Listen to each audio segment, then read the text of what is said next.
Sekit macam ni dia siri ke selari? Cuba beritahu saya, siri ke selari? Cepat. Kamu bukan darjah 6.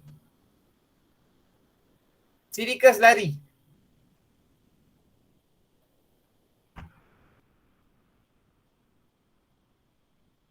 Oh, takkan tak ada seorang nak jawab ni. Ni siri ke selari ni, tak tahu eh?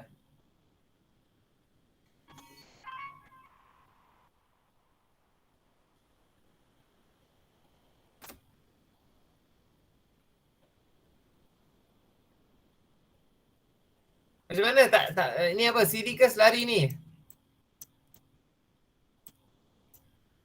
Dia ada dua, serali dengan siri. Apa cerita ni? Kenapa semua diam je? Tak dengar ke suara saya? Tak dengar? Macam mana? Siri, aduh, cakap lah tu kan. Lambatnya kamu nak respon tu. Kan lambat habis kan susah pula. Okay. Yang ini Siri. Okay. Kenapa saya tanya benda ni? Supaya saya nak kamu recall balik apa yang kamu belajar dalam darjah 5 tak silap saya. Ini semua sangat senang. Okay, kalau boleh saya tak nak ulang pun tak apa. Tapi kamu buatkan saya ulang balik. So yang ini merupakan Siri. Sebab apa Siri dia tak ada apa, tak ada chamber kita panggil dia. Tak ada loop. Kita panggil dia tak ada loop. Kalau saya tarik sini satu wire, saya letak sini bulb, saya tarik lagi, yang ini kamu boleh kata selari. Tapi yang ini dia Siri. Jadi Siri ni kamu kena faham konsep Siri lah. Okay. Sama ada kamu kena tahu macam mana nak kira resistor. Kamu kena tahu macam mana nak kira resistor. Macam mana nak kira voltage. Macam mana nak kira current. Jadi benda ni semua kamu kena tahu. Walaupun dia tak tanya, kamu dah kena tahu dah. Macam nak kira rintangan, macam nak kira voltan, macam nak kira current, dah kena tahu dah. Apa formula yang kita pakai? Biasa kita pakai V equals to IR. Okay. Iaitu voltage sama dengan current darabkan dengan resistor. Okay. Tapi yang ini kamu tak tahu apa ditanya, so kita tak payah buka formula ni. Just jawab je soalan apa yang ditanya. Sekarang senang saja. Okay. Dia letak plastic rod dekat sini. Okay. Mesti dia nak tahukan pasal connectivity of electricity. Bermakna electricity ni dia akan respon, dia akan still mengalir ke dalam metal saja. Kalau bukan metal dia tak akan mengalir. For example, sebab tu dia letak rod plastik. Bila letak rod plastik memang confirm tak menyala. Okay. Kalau ditukar pada rod besi, boleh menyala sebab dia merupakan metal. Plastik bukan metal, jadi dia tak boleh menyala. Saya tak baca bawah condition pun, atas saya dah tahu lah dia punya apa dia nak tanya. Jadi macam ni kamu kena bertindak bila kamu nak jawab soalan SPM nanti. Baru A dalam tangan kamu. Kalau kamu soalan pertama pun dah hang, jangan mimpilah untuk A. Okay. So, what is your observation? Kamu tengok, plastic rod tak menyala. Copper menyala. Apa observation kamu guys? Apa kamu nak tulis? Saya dah beritahu dah. Apa observation? What is your observation? Apa observation kamu?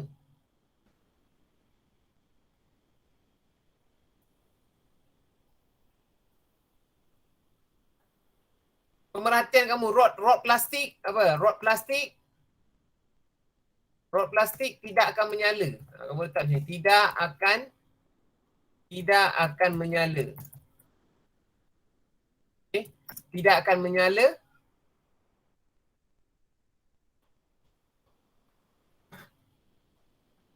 Tidak akan menyalakan mentol. Kita letak macam ni, menyalakan mentol. Manakala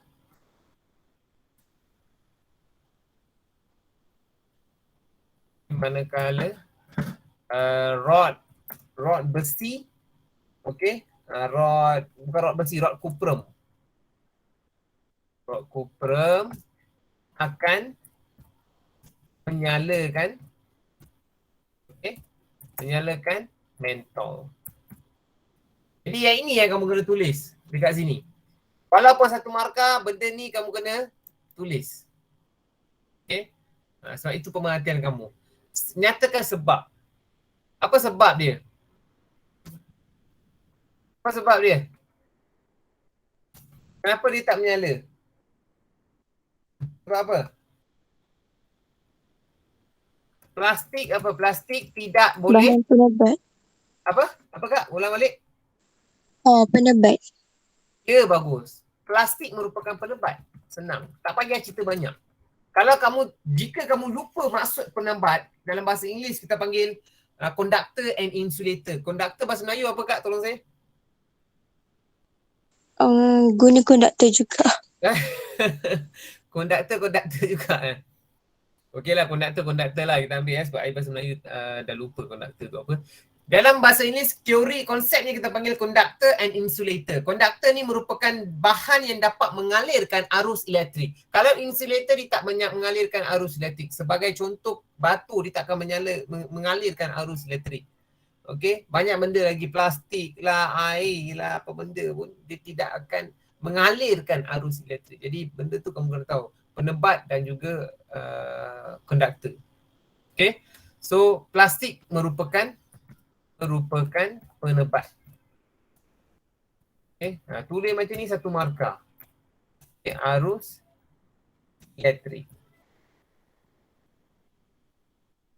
Okay. Plastik merupakan penebat arus elektrik. Salah.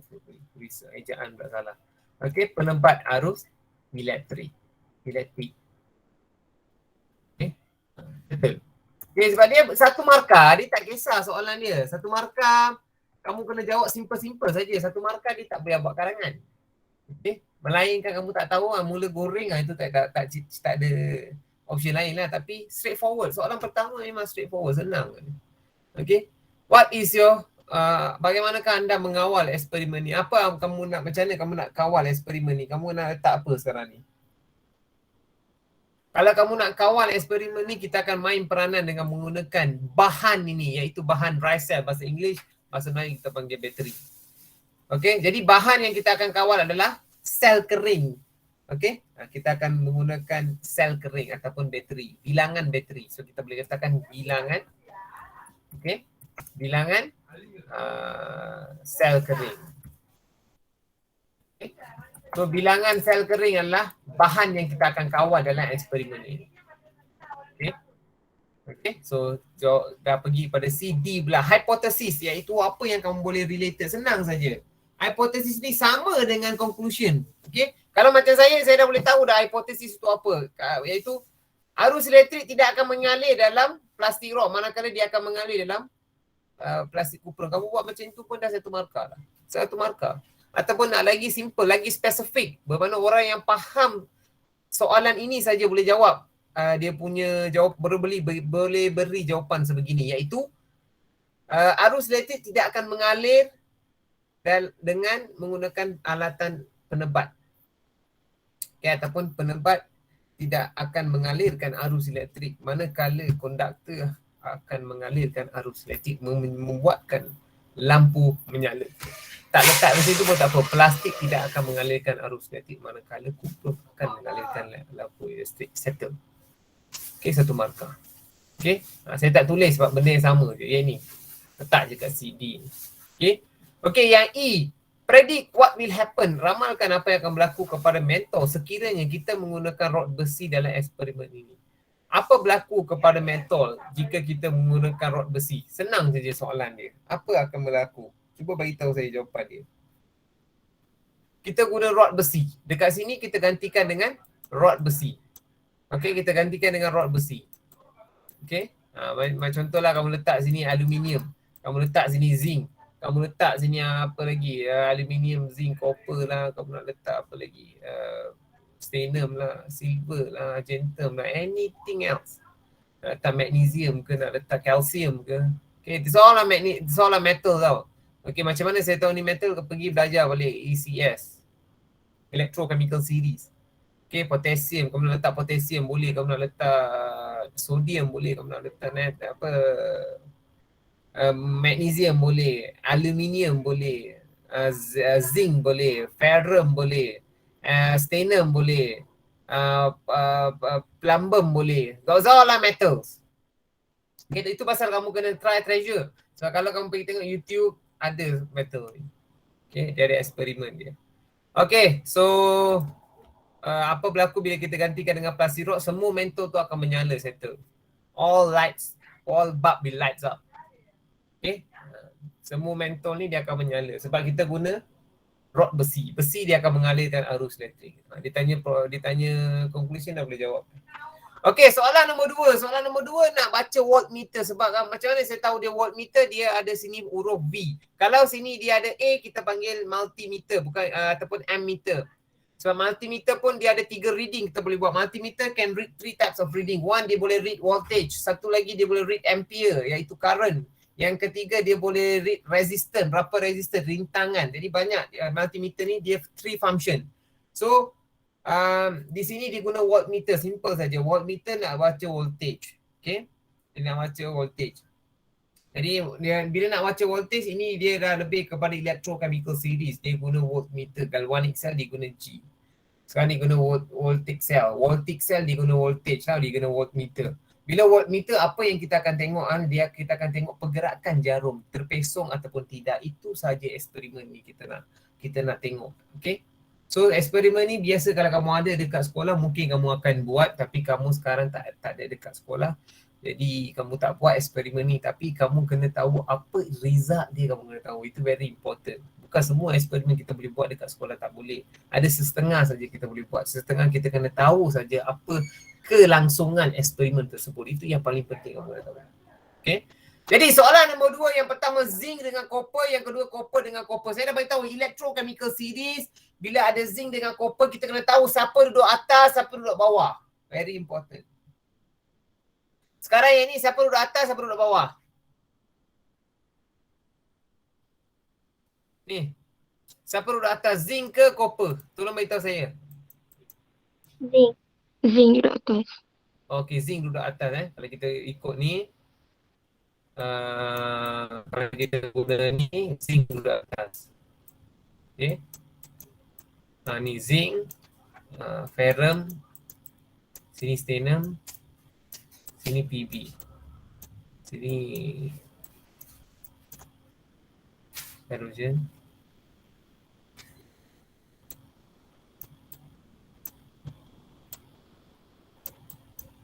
Ni argentum. So sekarang ni zinc dengan copper. Zinc duduk atas. So zinc duduk atas, copper duduk bawah. Yang ini copper memang dia tak ada pusing pun. Okay.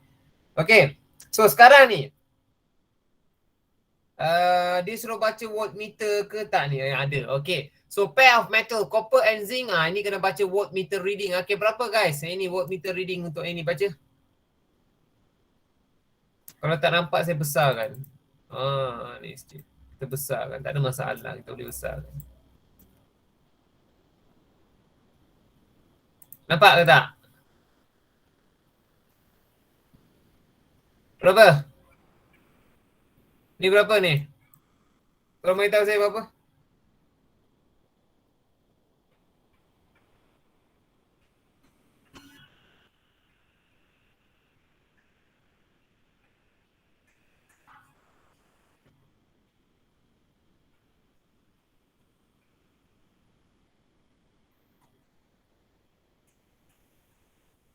Satu poin 4.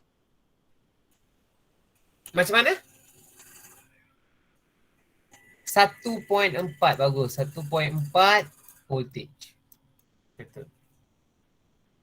Okay. 1.4 yang ni. Sebab kalau kamu tengok dekat sini 1.4. Because sini sampai sini dah 1. Jadi 1 ni dia membawa masuk 0.2 lah. Kamu kena tahu ni. 0.2. Okay. Yang ni? Senang kan? Ni apa? Kosong. Ini kosong. Settle. Kosong volt. Dah siap. Okay, ni satu markah, ni satu markah, tak silap saya. Sebab dia main 2 markah tu. Okay, so 2 markah di situ. Okay. Okay, kita pergi kepada yang ni copper and zinc, kita dapat 1.4 voltage. Kalau kamu tak tulis voltage pun tak apa, sebab sini dia dah ada voltage. Okay, tapi nak tulis lebih selamat tulis. Sebab kadang-kadang skema ni pelik-pelik ni. Kita ambil ni. What is the inference? Inference ni adalah saya dah banyak kali kata sebab. Okay. Inference ni adalah sebab. So apa sebab dia guys? What is the main reason for your answer? Apa reason dia?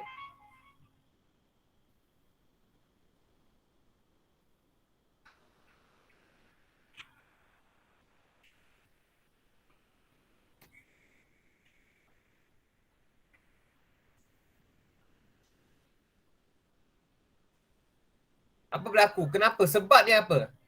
Kalau kamu nak tulis sebab dekat sini, kita dah tahu yang mana kalau dia sama, kalau dia both equal, both gunakan metal yang sama, apa berlaku? Okay, when both we use correct metal, same metal. So dia tak ada apa, no need happen, nothing, no change. Tapi kalau dia lain-lain metal di mana ECS, electrochemical series, di mana copper dengan zinc menunjukkan kedudukan yang berbeza, di mana zinc duduk atas, copper duduk bawah, bermaksud dekat situ. Okay. Kamu boleh ceritakan dekat situ pergerakan elektron tu membuatkan voltage tu naik turun. Okay. Pergerakan dia membuatkan dia voltage dia mungkin turun atau mungkin naik. Okay. Okay, so apa yang kita boleh buat dekat sini, kita akan letak pasangan kita, saya letak sini, pasangan logam. Okay, pasangan logam yang berbeza. Okay, pasangan logam yang berbeza, kereaktifan, kita ambil kereaktifan. Okay, sebab dia reaktiviti yang berbeza. Okay, kereaktifan dalam electrolyte. Dalam electrolyte. Dalam electrolyte. Okay. Dalam electrolyte. Macam ni electrolyte? Electrolyte. Akan menghasilkan, saya boleh letak sini, akan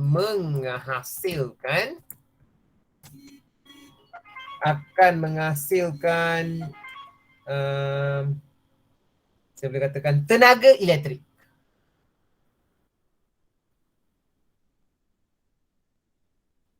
Okay. So pasangan logam yang berbeza kereaktifan tu dalam electrolyte dia akan menghasilkan tenaga elektrik. Jadi yang ini kamu kena letak dekat sini. Sebab saya dah kata dari situ copper dengan zinc, zinc duduk atas, copper duduk bawah. Bermakna dia berbeza. Kadar kereaktifan dia berbeza. Bermaksud zinc lebih reaktif dan copper. Yang itu kamu kena faham dekat situ. Kalau kamu tak faham yang itu, tak boleh jawab soalan ni. Okay. Okey, kita pergi kepada yang D pula. Berdasarkan eksperimen ini, nyatakan definisi secara operasi bagi sel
Okay, sorry. I ada call tadi, tiba-tiba dia line tersekat. Okay, masuk balik Okay, sorry okay, jap. Okay, nampak tak? Sorry I ada call tadi, tiba-tiba dia ter-off. Okay, ada nampak? Can you see? Boleh nampak? Okay, kita akan sambung seperti biasa. Pergi kepada soalan nombor C pula. Pasangan logam yang manakah menghasilkan arus elektrik? Yang mana? Metal which pair? Yang mana? Alah, senang je soalan ni. Ini tidak bagi markahnya. Kuprum dan zinc. Berapa? Kuprum dan zinc. Ya, kuprum dan juga zinc. Bagus. Ini simple je. Ini actually guys, dia nak tolong kamu saja bagi pelajar yang lemah tu. Dia nak bagi markah macam tu je. Sangat simple soalan ni. Okay, bagi saya ini memang soalan markah tu dia memang bagi kamu free je. Nah. Okay. Macam tu. Okay, kita pergi kepada yang D pula. Berdasarkan eksperimen ni. Okay. Apa tu operational definitional ni?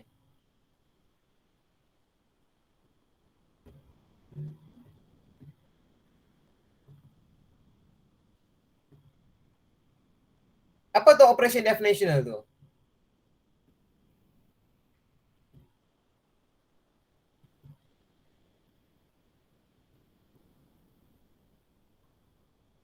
Apa? Macam nak buat?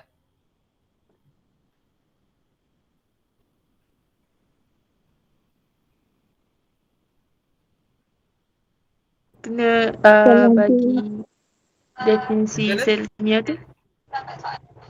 Operation definition ni saya pernah ajar dulu. Operation definition ni very easy.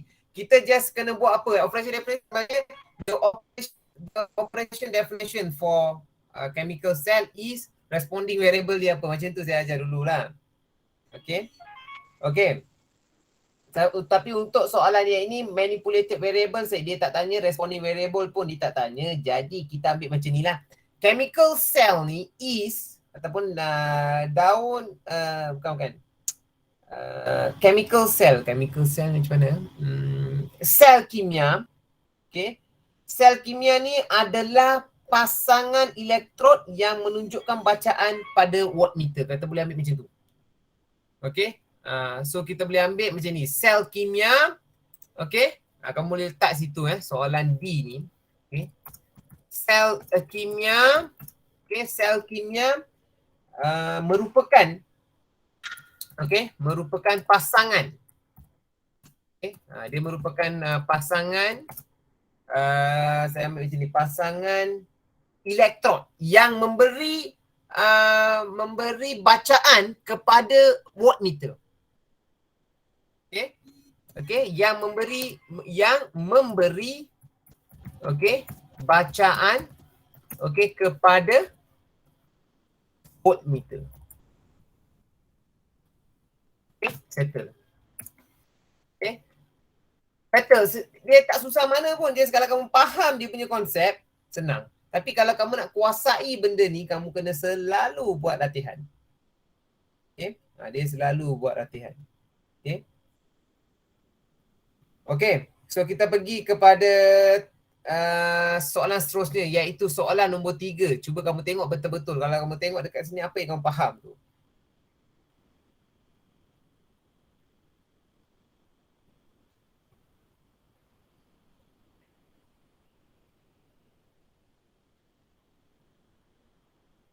Apa kamu faham dekat yang nombor 3 ni?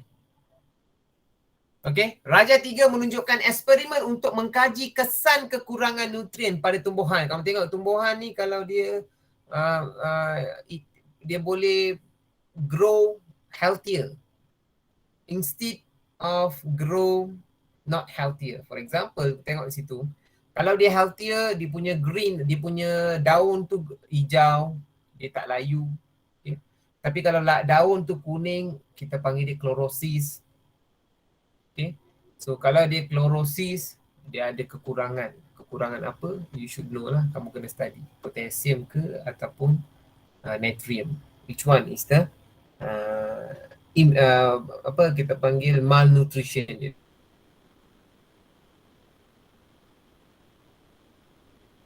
Okay. Okay. So kamu tengok sini green leaf, wool, nutrient without nitrogen. Without nitrogen dia jadi kulit apa chlorosis kan. So right observation based on experiment. Kalau observation ni kamu apa kamu perhatikan? Apa kamu perhatikan? What is your observation guys? Can you please tell me?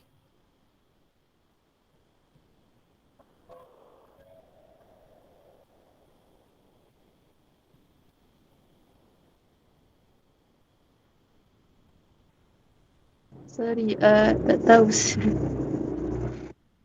So, saya ingat nak bagi jawapan tadi.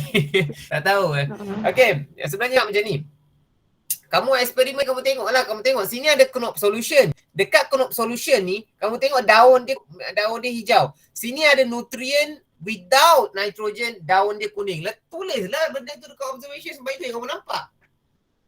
Itu saja observation ni, kamu jangan pandang dia susah. Kamu jangan anggap benda tu susah. Tak ada. Dia tak ada teori, dia tak ada formula. Apa pun dia tak ada kalau kamu nak jawab soalan ni. Apa satu-satu formula yang ada untuk jawab observation ni, what you see from the exam paper. Apa kamu nampak? Macam ni saya tengok dekat knob solution ni daun dia hijau. Tapi dekat nutrien yang tidak ada nitrogen, daun dia kuning. Berbau maksud yang itu kamu tulis dekat observation. Okay, yang itu kamu tulis dekat observation. So that's how you answer the question for number 1. Okay. So dia kata, soalan kertas 2 ni, dia tak susah kalau kamu buat latihan berkali-kali. Maksudnya kamu akan familiar sangat. Sangat-sangat familiar. Tak susah pun. Dia tak, sampai sekarang dia tak tanya pun. Dia tak tanya pasal secara meluas pun tentang sains yang secara mendalam dia tak tanya lagi actually. Okay. So jawapan yang kita boleh buat A dekat sini adalah saya letak sini apa yang saya tulis tadi itulah. Okay. Knob solution daun dia hijau. Okay. Kalau nutrient without nitrogen daun dia kuning. Siap. Betul. Okay. Okay. State the manipulated and responding. Okay. Manipulated dengan responding guys. Cuba kamu tengok soalan ni. Apa manipulated dia, apa responding dia. Manipulated tu dah dapat dah tu actually. Kalau kamu tengok betul-betul dah dapat dah. Okay. Dan tolonglah soalan manipulated responding dengan constant variable ni tolonglah jangan salah. Sebab kamu belajar benda ni daripada tahun 5 sampai SPM. Tahun 5 kamu umur baru 11 tahun. 11 tahun. Bukan tahun 5, tahun 4, 10 tahun. 10 tahun sampai 17 tahun. 7 tahun kamu belajar benda yang sama. Tapi tak boleh juga jawab manipulated responding dengan constant. Macam mana tu? So kalau tolong berubah sikap kamu. Manipulated responding dengan constant variable ni kamu tak boleh salah sebab nanti paper 3 kamu tak boleh tulis soalan. So untuk soalan nombor 3, apa manipulated variable dia? Senang saja. Apa manipulated variable? Someone please answer my question.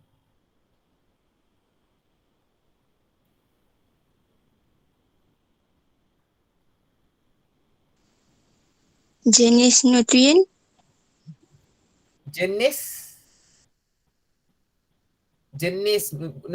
nutrien ke solution?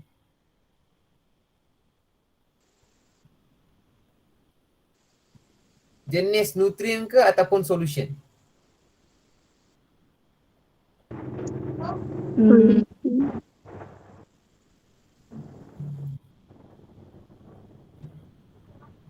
So jenis larutan adalah manipulated. Sekarang cari responding.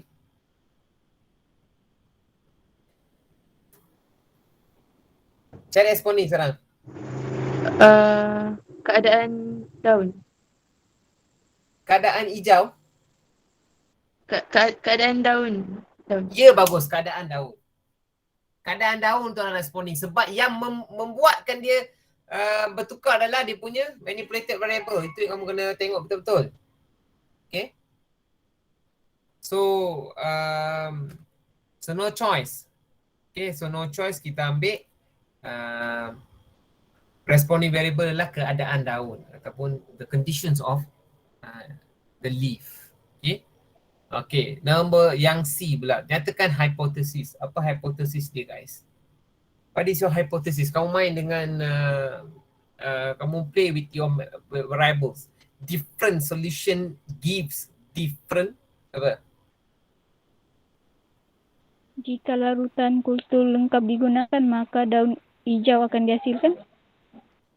Bukan, kamu kena letak macam ni, different solutions, because dia bermain dengan daun yang hijau bertukar menjadi kuning. So kita boleh letak di situ, kehadiran nitrogen membuatkan daun remain hijau, ataupun kita boleh katakan larutan tanpa nitrogen akan menghasilkan daun yang berwarna kuning. Manakala larutan yang dengan nitrogen menghasilkan daun yang hijau.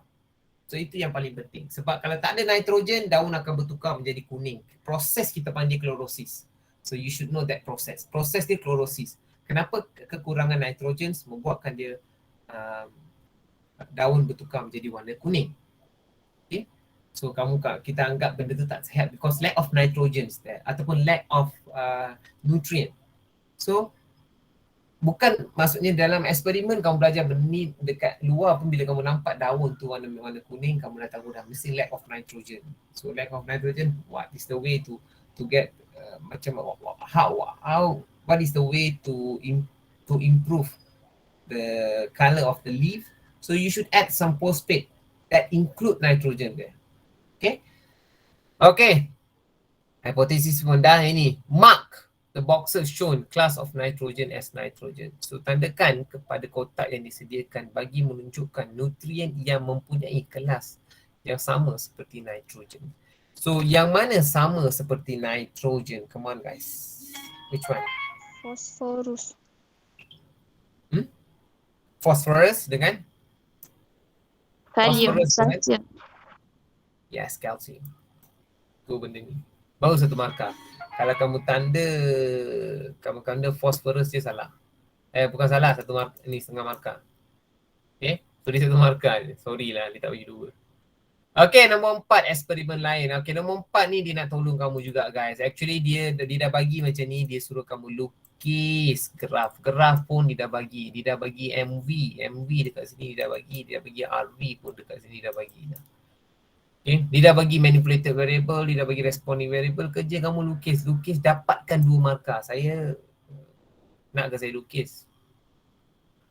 Nak saya lukis 2240 is very easy saja, tak ada masalah pun.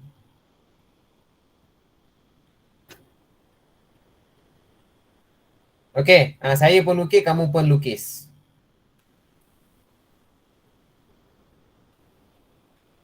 Saya pun lukis, kamu pun lukis.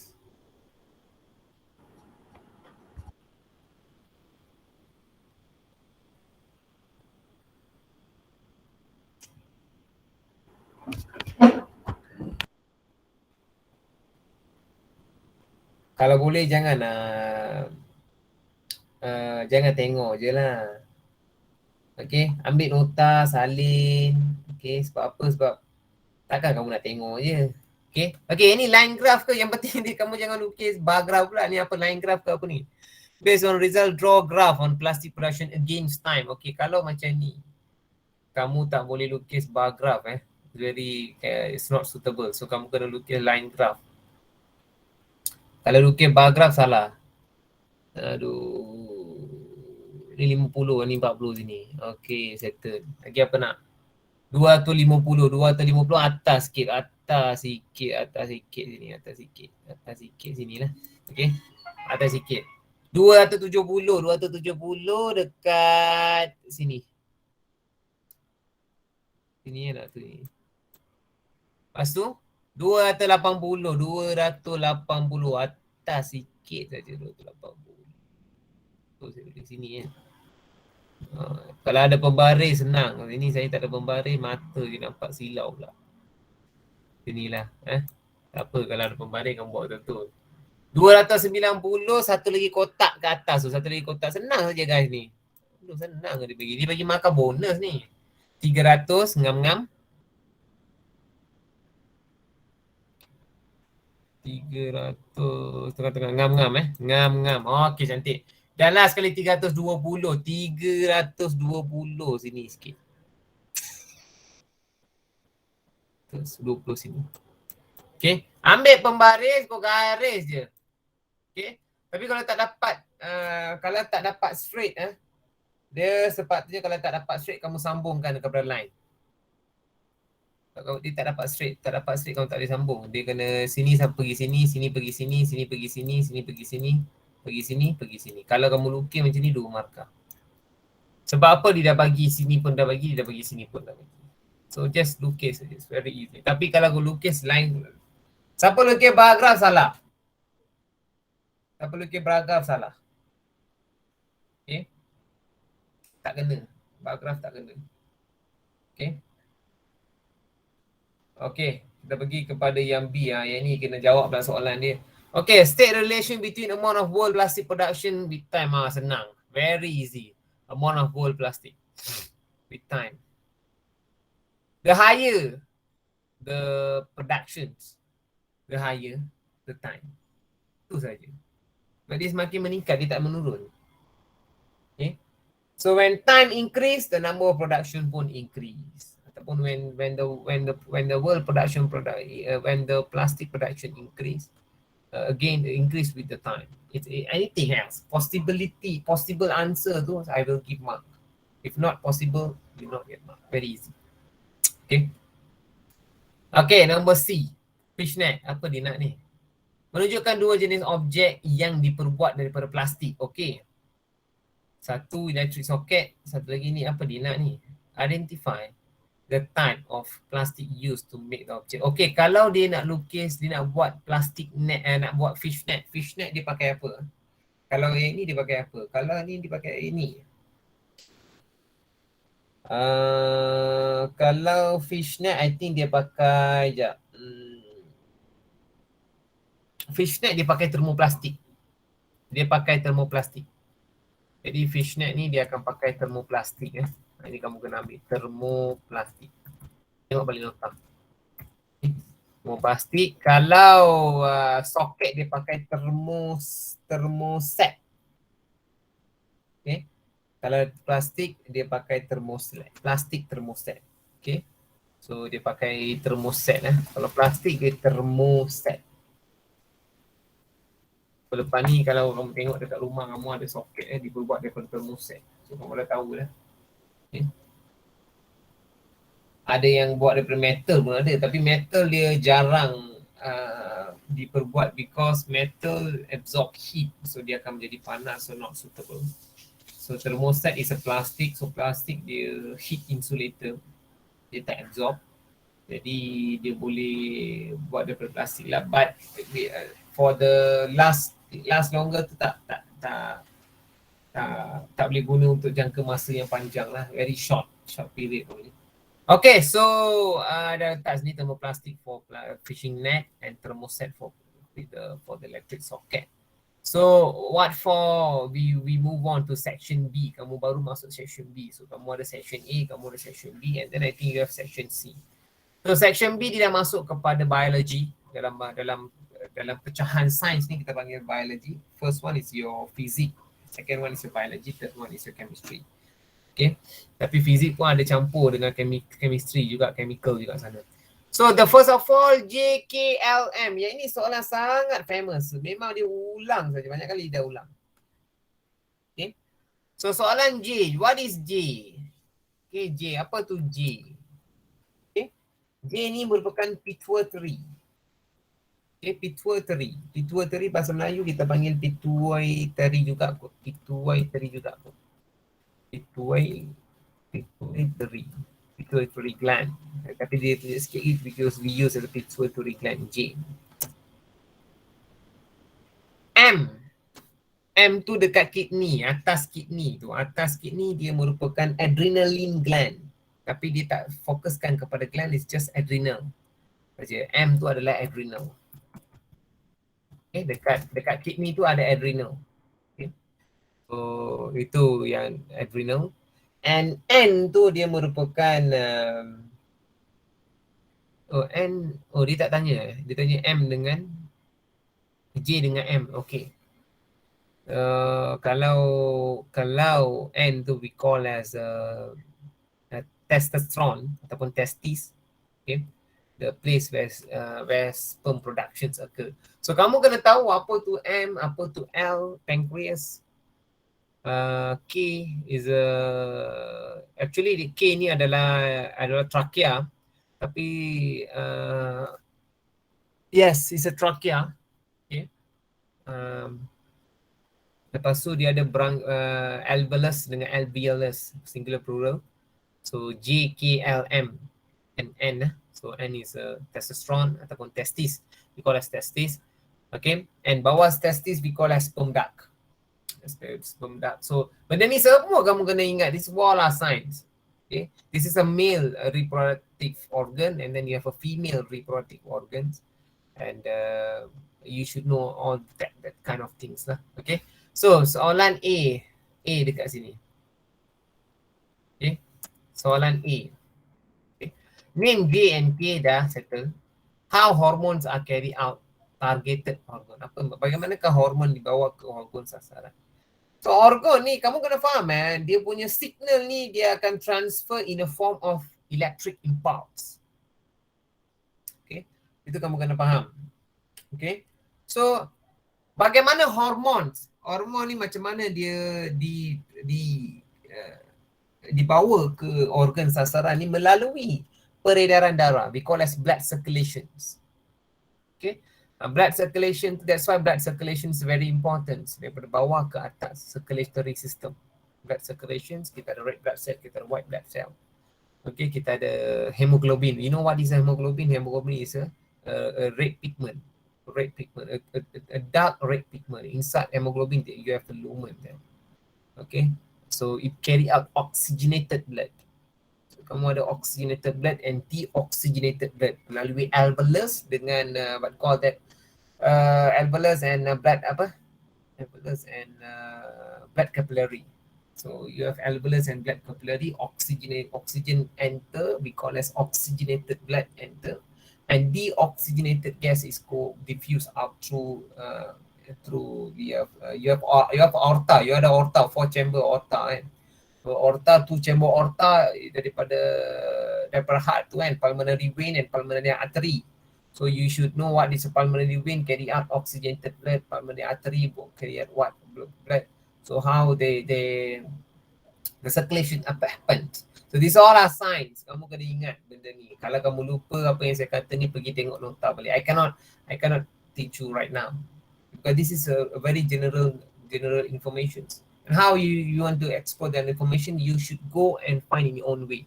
Kamu yang kena belajar, kamu yang kena hafal sendiri. Kalau saya bagi tahu kamu tak tahu sangat. So you should go and look back to the notes. Untuk soalan B ni, carrier saya dah kata melalui blood capillary. So blood capillary, kita dah belajar circulation system. So kamu tahu daripada otak sampai ke kaki, there is a blood circulation system. There is many things inside your body. So you should know and you should read by your own self. Take back and look back your notes. Okay, state the functions of hormone that secreted by L. L ni saya dah kata it's a pancreas. Macam dia daun. So dia kalau pancreas dia mesti mengawal glucose level. So you should know that. Pancreas is control glucose. So dia mengawal kadar glukosa bahasa Melayu. So, okay. That's why hormone is very important. You should know every single hormones in your body lah. Tapi not too specific sangat lah. Too specific tu kamu tak keluar dalam exam pun. If you go for medical field, then you should know two specific things. What are the two specific things? What are the coincidence, this and that. But now you just SPM student, kamu kena tahu sedikit saja macam pancreas, kidney. Kamu kena tahu ada adrenaline, adrenaline, pituitary gland. Kamu kena tahu apa tu dekat heart, what's in your lungs. How it's your diaphragm. Diaphragm kamu apa berlaku bila kamu inhale your hair, what will happen your diaphragm when you exhale the hair. Banyak benda. What do you have to nasal cavity, thoracic cavity, banyak ada. Okay, so all you should go and look back to your notes lah. Okay, so kalau yang D pula, so L saya dah bagi tahu dah, pancreas dia akan mengawal glucose level kan. That's why you should eat and you should drink plenty of water to maintain your glucose level in a stable conditions. So D, apakah yang akan berlaku kepada lelaki tersebut jika kelanjar N merembeskan kurang hormon? N is saya dah kata N is testis. Testis is the place for productions of sperm. So when N secrete low, so maksudnya dia akan ada problem lah. Okay, what is the problem? Kita panggil infertile. ataupun bahasa Melayu dia infertile ni. Apakah infertile bahasa Melayu? Tolong beritahu saya. Mandul. Ya, mandul. Mandul. Okay. So kamu boleh letak dekat sini mandul. Mandul. So because I dah lupa nama dia. I ingat bahasa Inggeris. Infertile ni mandul. So letak sini mandul. Because it not secrete the hormone yet. So this is a male reproductive organ. So you should know lah. That's why tadi saya dah bagi tahu dah apa tu, what is this one, what is this one, what is this one, what is this one. All you should know. Okay, state 1 effect if K gland secrete excess hormone. Sorry, excess ni banyak. K mana K ni? Apa K ni? K trachea kan. Trachea tu di situ kamu ada juga bronchios. Apa berlaku?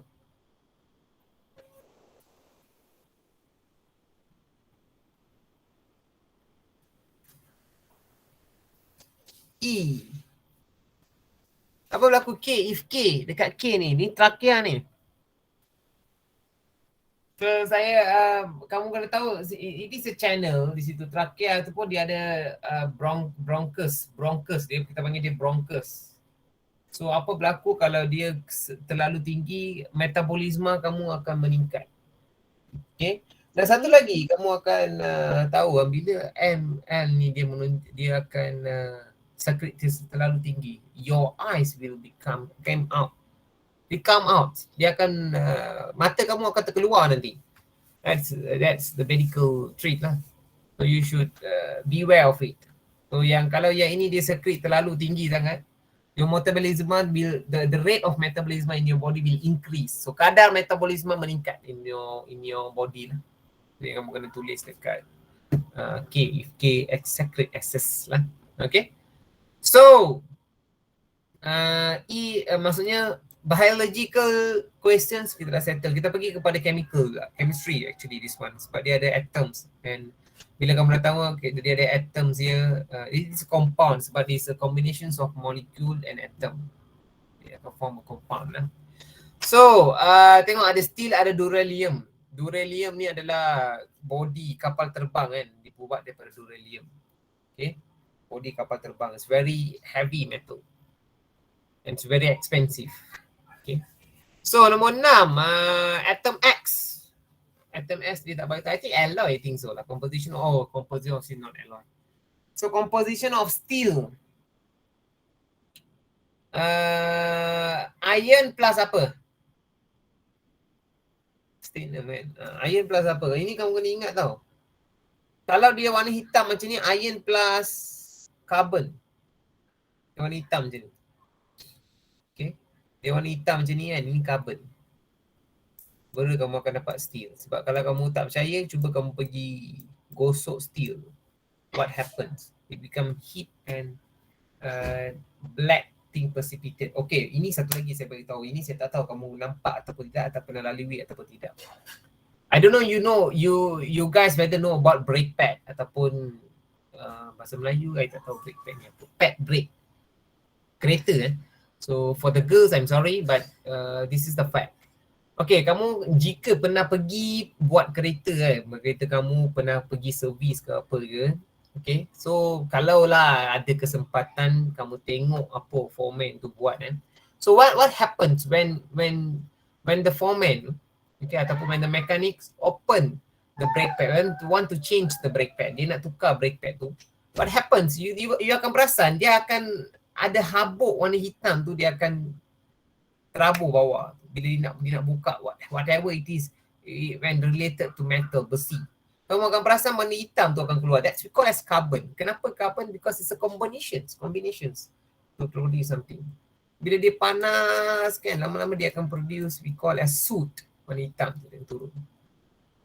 The compositions of metal pun happens there because metals keeps on frictions, the surface body of the metal. So that's why the things happen. So these all are related. Benda ni kamu kena related. You should have open thinking. Kalau kamu pergi fizik kamu ada we call as modulation. Ada satu soalan fizik modulation yang macam ni kamu kena fikir. But thank God you tak ada lah. Okay. So that's carbon warna hitam. And why duralium ni dibuat daripada aluminium plus copper. Yang ni macam mana kamu nak tahu, kamu kena tengok nota balik dan cuba Kalau boleh jangan hafal, just fahamkan. Kalau daripada duralium ni saya boleh ambil aluminium.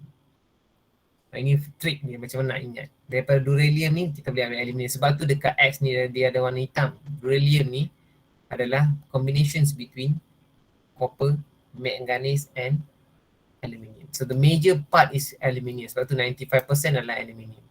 So macam nak tahu ni. So lain kali keluar chapter paper 1 dah boleh dapat dah. Okay, ini masa saya belajar dulu saya buat macam ni. Sekarang kamu punya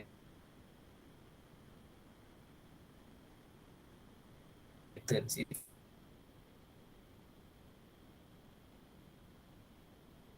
It's your turn.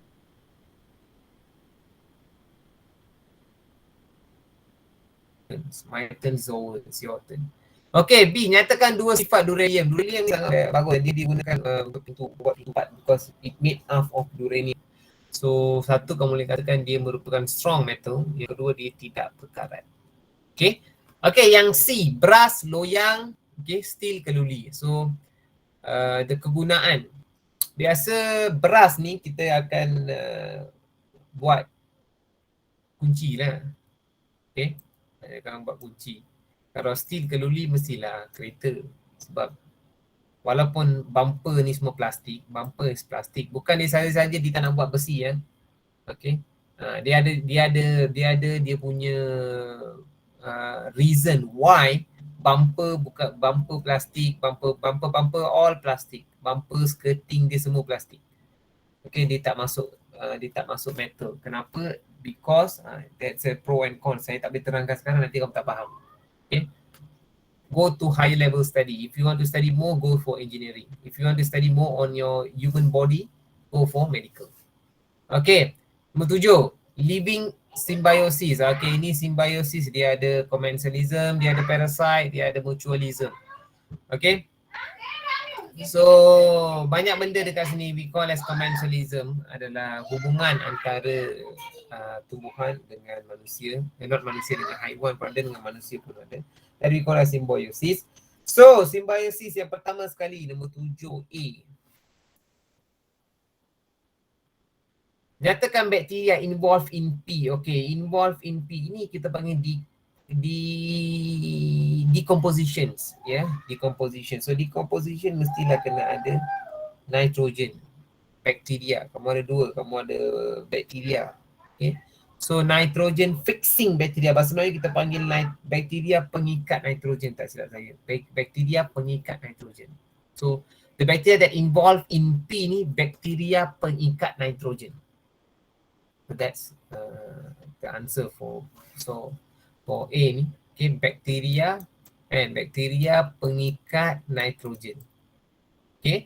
Yang nombor 2, state and function of bacteria in agriculture field. Okay, bakteria ni satu je, dia akan tukarkan nitrogen kepada nitrate in the soil. Dia akan tukarkan nitrogen ni kepada nitrate. Okay. Ni nitrogen, dia akan tukarkan kepada nitrate. NO4. So kalau ada 4 dia jadi nitrate. So you should know lah. Nitrogen pergi kepada nitrate. We call as decomposition lah. Okay. Well, what happened? Convert nitrogen gas ni dia akan tukar ke nitrate. Okay. Kalau ATE maksudnya NO4 lah. Kalau nitrite NO3. Oksigen dia ada 3. Nitrate oksigen dia 4. Okay. Okay. Nyatakan kelas mikroorganisma yang terlibat. Okay. Kelas mikroorganisma yang terlibat. Okay. In Q and R. So in Q and R. And in Q and R, what happen in Q and R? Q tu dia can be used in digestion of herbivore. Digunakan dalam pencernaan herbivore. Actually yang Q ni dia makan benda yang diludah balik. Actually yang ini dia makan benda yang diludah balik. Kalau kamu tahu yang ini, okay? Lembu ni dimakan benda yang diludah balik. Okay, itu lembu. Okay. So kita panggil, we call as when they chew, first thing they chew, dia akan dia akan telan, lepas tu dia akan keluarkan balik, dia akan makan benda yang dikeluarkan balik. So that we call as bakteria yang terlibat adalah protozoa. Okay. So Q tu protozoa, yang R yang ini can be used in making insulin. Kalau insulin bakteria. Okay, bakteria. Okay, insulin ni bakteria. Because it will reduce the amount of glucose level in your body. That's why insulin is very important. So insulin is a bacteria. Okay, so Q protozoa and R is bacteria. Okay, protozoa. Okay, protozoa dan juga ini bakteria. Okay, satu markah. Okay, last but not least. C. Bagaimanakah mikroorganisma membantu pencernaan makanan dalam haiwan di Q? Okay. So, saya dah balik dah. Dia akan pencernaan di Q. Saya dah kata dah, Q ni dia akan makan makanan yang dia ludah balik. So, dia akan convert cellulose tu kepada glucose. And it converts cellulose tu to glucose balik. Sebab tu dia boleh makan balik benda yang diludah. Okay. So convert. Okay. Dia convert cellulose to glucose. Okay. Ada tukar.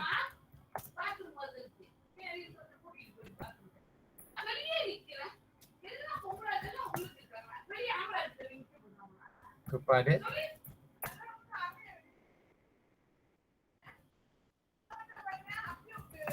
okay, tukar selulosa kepada glukosa. Ya. So C tu jawapannya, dia tukar selulosa kepada glukos. Okay. Okay. And lastly D Kita buat D lastly. So proses yang ni budding